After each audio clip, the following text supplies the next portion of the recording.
Bonjour, dans cette vidéo, nous allons voir comment utiliser un gabarit pour composer des examens avec LaTeX, ayant pour objectif d'être le plus fonctionnel avec l'outil de correction en ligne Gradescope. Alors, pour accéder au gabarit, on peut cliquer sur le lien qui vous a été fourni ou encore simplement dans le menu des templates sur Overleaf, taper Gradescope U Laval. À ce moment-là, on a accès directement au gabarit. Donc, pour utiliser ce gabarit, on peut simplement cliquer sur Open as a Template.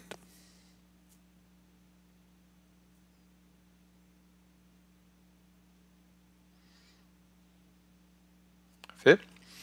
Alors, on voit ici les différents fichiers qui sont inclus. Vous pouvez évidemment ignorer le premier. Il s'agit de commandes personnelles, donc vous pouvez aussi vous en servir, libre à vous, mais ce fichier n'est aucunement nécessaire au fonctionnement du gabarit. Vous pouvez bien sûr ajouter des fichiers. Donc, si par exemple vous avez des images à inclure, vous pouvez les téléverser en cliquant sur ce lien. Alors, si on parle un petit peu du gabarit lui-même, donc au début, on précise évidemment certaines caractéristiques de l'évaluation, notamment de quel cours il s'agit, le moment où l'évaluation a lieu, sa pondération, ainsi de suite. Alors, on précise ces différents éléments-là entre les accolades.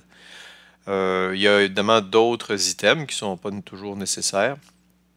Alors, parfois, par exemple, pour des examens de reprise, organisé par la FSG, on nous demande d'identifier les examens. Alors, on peut préciser ici les informations pour les différents étudiants qui doivent faire l'examen de reprise si on ne souhaite pas les écrire à la main.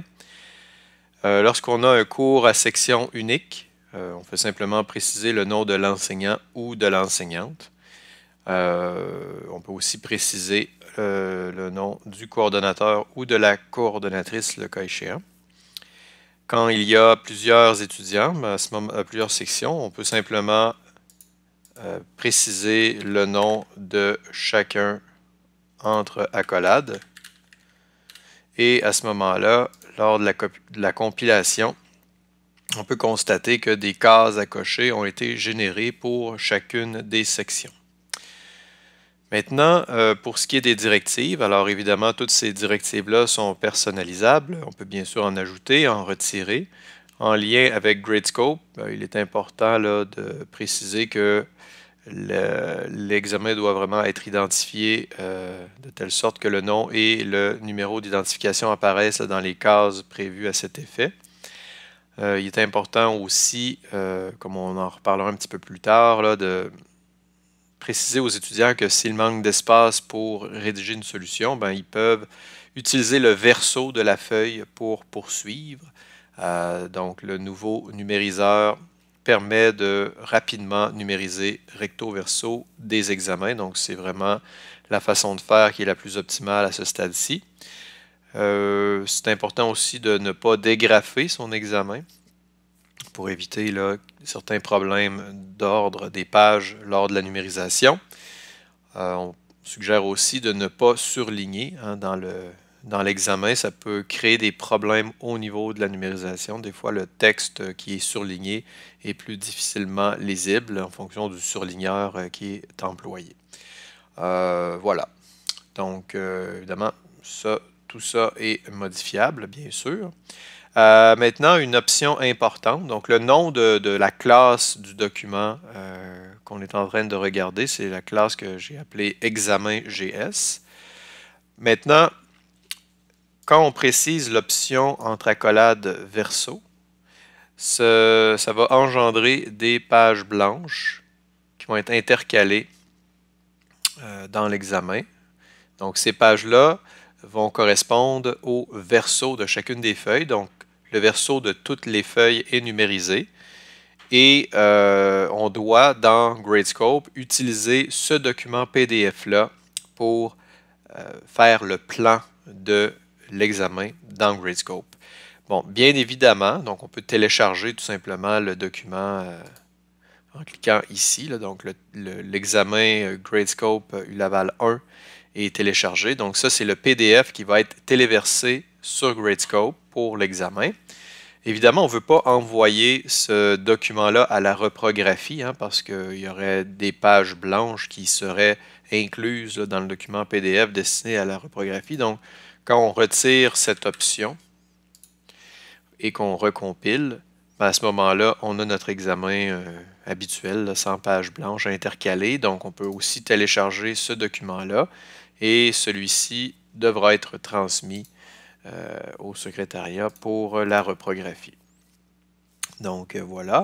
Maintenant, bon, quelques mots là, sur cette classe LaTeX là, qui est bâtie à partir de la classe Exam qui existe déjà dans l'univers le LaTeX. Donc on utilise un peu la même syntaxe. Donc on débute les questions. On précise entre crochets le nombre de points pour la question. On peut bien sûr créer des questions avec des sous-questions en utilisant l'environnement parts. Encore une fois, on peut préciser les points attribués pour chacune des sous-questions entre crochets et le total s'effectue automatiquement. Donc ici, on voit la question 2, qui est une question avec 3 parties. Les points apparaissent dans la marge entre parenthèses et le total des points est fait en haut près du libellé de la question. Maintenant, quelques suggestions, commentaires.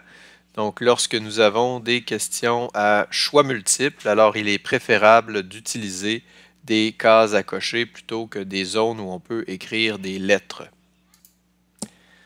Alors, quand on a des cases à cocher, la reconnaissance d'image est beaucoup plus efficace que lorsqu'on précise une zone de réponse où on doit écrire, par exemple, une lettre ou encore le mot vrai ou le mot faux. Alors, ça accélère la correction parce qu'il y a moins de groupements à effectuer. Donc, on peut utiliser des cases à cocher là, de manière verticale ou on peut le faire aussi de manière horizontale. Donc, les deux sont possibles. Généralement, ça fonctionne mieux lorsque les choix de réponse sont, disons, placés de cette façon, un à la suite des autres verticalement. Parfait. Donc, voilà. Alors, bonne utilisation de cette classe et s'il y a des questions, gênez-vous pas pour m'écrire.